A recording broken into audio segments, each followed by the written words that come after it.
लालकृष्ण आडवाणी को भारत रत्न से सम्मानित किया जाएगा। प्रधानमंत्री मोदी ने सोशल मीडिया पर जानकारी दी, लिखा भारत के विकास में आडवाणी का बड़ा योगदान। आडवाणी ने भारत रत्न मिलने पर लिखा पत्र, सर्वोच्च सम्मान दिए जाने पर जताया आभार, लिखा सम्मान के लिए गर्व की बात। लालकृष्ण आडवाणी को भारत रत्न मिलने पर बोले प्रधानमंत्री मोदी, कहा आडवाणी जी ने देश के विकास में बड़ा योगदान दिया है। आडवाणी जी का ये सम्मान इस बात का प्रतीक है कि राष्ट्र की सेवा में अपना जीवन खपाने वालों को राष्ट्र कभी भुलाता नहीं है। मैं आदरणीय आडवाणी जी के दीर्घायु होने की कामना करता हूं। लालकृष्ण आडवाणी से पीएम मोदी ने फोन पर बात की, सम्मान के लिए बधाई दी, बोले देश के विकास में आडवाणी का अहम योगदान। लालकृष्ण आडवाणी को भारत रत्न सम्मान मिलने पर बोली बेटी प्रतिभा आडवाणी, कहा मेरे पिता ने अपना जीवन देश की सेवा के लिए समर्पित किया। स्वाभाविक उनकी आंखों में आंसू थे और इस चीज की संतुष्टि और खुशी दोनों है कि उन्होंने अपना पूरा जीवन देश की सेवा में लगाया है और मैं मानती हूँ कि उनके जीवन के इस पड़ाव पर इस तरह के सर्वोच्च सम्मान से नवाजा जाना बहुत बड़ी बात है और हम लोग बहुत खुश हैं इसके लिए। जी, लालकृष्ण आडवाणी को भारत रत्न सम्मान मिलने पर बोले आडवाणी के बेटे जयंत, मेरा परिवार खबर सुनकर बेहद खुश, मेरे पिता को सम्मानित करने के लिए पीएम का धन्यवाद। लालकृष्ण आडवाणी को भारत रत्न देने पर अमित शाह ने बधाई दी, ट्वीट करके लिखा अखंडता के लिए अभूतपूर्व कार्य किए, निस्वार्थ भाव से देश की सेवा की। उत्तर प्रदेश के मुख्यमंत्री योगी आदित्यनाथ ने लालकृष्ण आडवाणी को बधाई दी, कहा आडवाणी जी का जीवन हम सभी के लिए प्रेरणा स्रोत। नितिन गडकरी ने ट्वीट करके आडवाणी को बधाई दी, लिखा देश के पुनर्निर्माण में आडवाणी की भूमिका बेहद अहम रही है। लालकृष्ण आडवाणी को भारत रत्न मिलने पर रक्षा मंत्री राजनाथ सिंह ने भी जाहिर की खुशी, बोले राजनीति में शुचिता, समर्पण और दृढ़ संकल्प के प्रतीक हैं आडवाणी। बीजेपी सांसद रविशंकर प्रसाद ने भी लालकृष्ण आडवाणी की तारीफ की, कहा जनसंघ के समय से पार्टी को आगे बढ़ाने के लिए आडवाणी जी ने बहुत कुछ किया है। और आज मैं पुनः अपने प्रधानमंत्री का अभिनंदन करूंगा। उन्होंने ये बहुत बड़ी कहते हैं उपहार दिया है सारे देश को और कार्यकर्ताओं को कि आडवाणी जी को दिया भारत रत्न, तो उनको उचित सम्मान मिला है। हम लोग बहुत खुश हैं। आडवाणी जी को सम्मान मिलने पर भारत के विदेश मंत्री एस जयशंकर ने ट्वीट किया, लिखा सरकार में उनका नेतृत्व और सार्वजनिक जीवन में उनकी भूमिका प्रेरणादायक। केंद्रीय मंत्री पीयूष गोयल ने भी आडवाणी जी को बधाई दी, बोले हमारे लिए गर्व की बात है बीजेपी को ऊंचाइयों तक पहुंचाने में आडवाणी का अहम योगदान। आडवाणी को भारत रत्न की घोषणा के बाद केंद्रीय मंत्री अश्विनी चौबे ने जाहिर की खुशी, का भारत रत्न मिलने का समाचार अत्यंत सुखद। केंद्रीय मंत्री गिरिराज सिंह ने भी लालकृष्ण आडवाणी को बधाई दी, बोले जमीनी स्तर से लेकर राम मंदिर आंदोलन तक में आडवाणी जी की अहम भूमिका रही है। उत्तर प्रदेश के डिप्टी सीएम ब्रजेश पाठक ने भी लालकृष्ण आडवाणी को बधाई दी, साथ ही पीएम मोदी का आभार जताया। आदरणीय आडवाणी जी को हम सब बहुत बहुत बधाइयाँ देते हैं, शुभकामनाएं देते हैं। मैं आदरणीय प्रधानमंत्री जी का भी आभार प्रकट करता हूं कि उन्होंने आदरणीय आडवाणी जी को सर्वोच्च भारत रत्न पुरस्कार देकर के सम्मानित करने का काम किया है। बहुत बहुत बधाइयाँ, शुभकामनाएं। बीजेपी नेता शहनवाज हुसैन ने भी लालकृष्ण आडवाणी को बधाई दी, वहीं सम्मान दिए जाने पर पीएम मोदी का आभार व्यक्त किया। श्री लालकृष्ण आडवाणी जी को भारत रत्न का सम्मान मिला है। मैं प्रधानमंत्री नरेंद्र मोदी जी को, उनकी सरकार को बहुत बधाई देता हूं, शुक्रिया अदा करता हूं।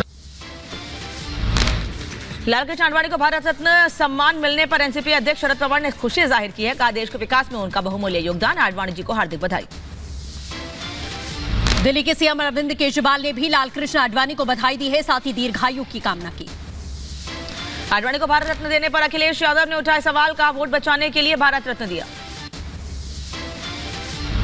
ये भारत रत्न अपने वोट को बांधने के लिए दिया जा रहा है, ये सम्मान में नहीं दिया जा रहा है। सम्मान तो है खैर उस बात को, क्योंकि भारत रत्न है, लेकिन अपने वोट को बांधने के लिए। क्राइम ब्रांच ने सीएम ऑफिस को दिया नोटिस, सीएम ऑफिस ने रिसीव किया नोटिस, 3 दिन के अंदर जवाब मांगा है दिल्ली के सीएम अरविंद केजरीवाल से। नोटिस को लेकर सीएम आवास पर आप नेता के अधिकारियों से बहस, जैस्मीन शाह ने क्राइम ब्रांच टीम से की बहस। अनुराग ठाकुर का आम आदमी पार्टी पर हमला, कहा केजरीवाल जवाब दें या फिर माफी मांगे। केजरीवाल ने झूठे आरोप लगाए हैं। विधायकों को खरीदने की प्रयास किया गया। आखिरकार ये हवा में ही आरोप लगे थे और इसके सबूत तो उनको देने ही चाहिए। उनके ही प्रवक्ता ने उन्होंने कहा था कि उनके पास ऑडियो भी है, सब सबूत भी हैं। तो अब देश को और पुलिस को बताने का समय आया कि क्या सबूत उनके पास है। बीजेपी नेता नलिन कोहली ने केजरीवाल पर साधा निशाना, कहा पहले विधायकों के खरीद फरोख्त का लगाया आरोप, अब जांच हो रही है तो नहीं कर रहा है सहयोग। खरीद फरोख्त इन प्रकार के आरोप लगाए। अब पुलिस कह रही है हम जांच करेंगे।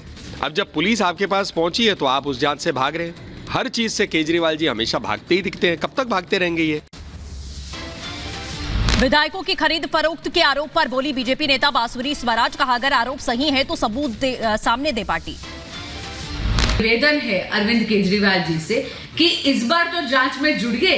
जिस तरह ईडी की जांच से आप भाग रहे हैं, कम से कम ये जो असत्य का सहारा आपने अब ले लिया है भाजपा पे झूठा दोषारोपण करने का।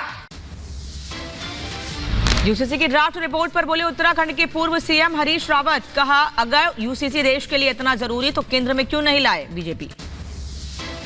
उनमें कहा गया है कि देश के अंदर एक समान तरीके के कानूनों को बनाने के लिए प्रयास किया जाना चाहिए और ये दायित्व जो है केंद्र को सौंपा गया है कि वो सहमति बनाए। तो आप सहमति बनाते उसको लागू करते। उत्तराखंड में आज धामी कैबिनेट की बड़ी बैठक, यूसीसी ड्राफ्ट पर चर्चा की जाएगी। प्रदेश में जल्द लागू किया जाएगा यूसीसी। हेमंत सोरेन को जेल से ईडी दफ्तर दे गई टीम, जमीन घोटाले को लेकर पूछताछ, 5 दिन की ईडी रिमांड पर हेमंत सोरेन। झारखंड के सीएम चंपई सोरेन का बड़ा बयान, कहा हमारा गठबंधन मजबूत, हम फ्लोर टेस्ट भी पास करेंगे। हेमंत सोरेन पर कार्रवाई पर बोले चंपई सोरेन, कहा झूठे मामले में सोरेन को भेजा गया जेल। जेएमएम विधायक लोबिन हेम्ब्रम का बड़ा बयान, कहा आदिवासियों की पार्टी नहीं रही है जेएमएम पर बाहरी नेताओं ने कब्जा किया। हमने चाहा कि आप जेएमएम से हम रिश्ता नाता नहीं रखेंगे क्योंकि लोग कह रहे हैं ये दगाबाज हो गया है। जेएमएम नेता गुलाम अहमद मीर का बयान, कहा बीजेपी ने की विधायकों को तोड़ने की कोशिश, 5 फरवरी को फ्लोर टेस्ट तक सुरक्षित स्थान पर है इंडी गठबंधन के सभी विधायक। 5 तारीख सुबह को फ्लोर टेस्ट होगा, तब तक कहीं ना कहीं एक प्रोटेक्टेड जगह पर रहेंगे और 5 तारीख को आकर फ्लोर टेस्ट दे करके they will be free. UP के सीएम योगी आदित्यनाथ ने सपा पर साधा निशाना, कहा मंदिर से सपा पार्टी को चिढ़ है, बीजेपी नहीं करेगी तुष्टीकरण की राजनीति। आप मुझे बताइए, अगर समाजवादी पार्टी की सरकार होती तो क्या रामलला का भव्य मंदिर का निर्माण लोग करने देते क्या अयोध्या में? ये इसलिए हो पाया है डबल इंजन की सरकार है, बल्कि डबल इंजन की सरकार आपकी आस्था का सम्मान भी करती है। 11 मंत्रियों के विभागों का हुआ बंटवारा, सम्राट चौधरी को मिला वित्त मंत्रालय, विजय सिन्हा को राजस्व और कृषि विभाग। लोकसभा में सरकार पर भड़के असदुद्दीन ओवैसी, कहा मुसलमानों को दबाने की कोशिश की जा रही है, सरकार हर मस्जिद छीनना चाहती है। मैं जिम्मेदारी के साथ कह रहा हूं कि भारत के प्रधानमंत्री और उनकी सरकार भारत के मुसलमानों से उनकी शनाख्त को छीनना चाहते हैं। ख्वाजा अजमेरी के आस्थाने पर चादर बिछाइए, मगर आप जो चादर मुझसे छीनना चाह रहे हैं मेरी मस्जिद है, आप हर मस्जिद को छीनना चाहते हैं। ओवैसी पर बीजेपी सांसद सुधांशु त्रिवेदी ने साधा निशाना, कहा एएसआई सर्वे को नहीं मानते ओवैसी पर किसी को भरोसा है क्या? वैसे ओवैसी पे भरोसा है क्या? और वो क्या है, मुहाफिजे सेकुलर सियासत, हैदराबादी हजरत, जो सांसद तो हैदराबाद से हैं, लड़ने के लिए पूरे देश में तैयार रहते हैं। तो मुझे लगता है कि वो अपने एक विशेष विचार से बात कर रहे हैं। जो हो रहा है न्याय व्यवस्था और उसके कानून के अनुसार हो रहा है। साल के अंत तक पूरा होगा मंदिर का काम, राम मंदिर समिति के अध्यक्ष नृपेंद्र मिश्रा का बयान, बोले जल्द शुरू होगा प्रथम और दूसरे तल का काम। पुनः निर्माण कार्य शुरू हो रहा है और मुख्य रूप से जो परकोटा का कार्य पूरा करना है, जो एक 795 मीटर की परिक्रमा की दीवार है, उस कार्य को पूरा किया जाएगा। पंजाब के राज्यपाल बनवारी लाल पुरोहित ने इस्तीफा दे दिया है, निजी कारणों के चलते राष्ट्रपति को इस्तीफा भेजा।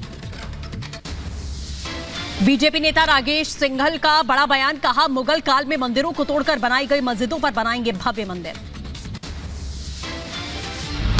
जो हमारे मुगल शासनकाल के अंदर हमारे तमाम मंदिरों को तोड़कर मस्जिदें बनाई गई, ईश्वर से हम यही प्रार्थना करते हैं आने वाले समय के अंदर जिस प्रकार से अयोध्या का मंदिर हमको मिला है, इसी प्रकार से पूरे देश के अंदर जितने भी मंदिर तोड़कर मस्जिद बनाई गई हैं, सारे के सारे मंदिर वापस मिलेंगे। ये ऐसी ईश्वर से काम होगा।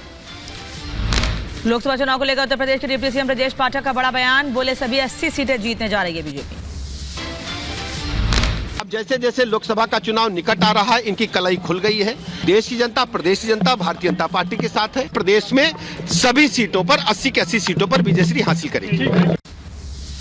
ममता की चुनौती पर बोले कांग्रेस नेता जयराम रमेश, कहा सीटों को लेकर ममता को दी जा रही है गलत सलाह। कौन उनको सलाह दे रहा है सीटों के बारे में, पर मुझे पूरा विश्वास है कि जिन सीटों का जो आंकड़े दिए हैं ममता जी ने, वो बिल्कुल गलत साबित होगा।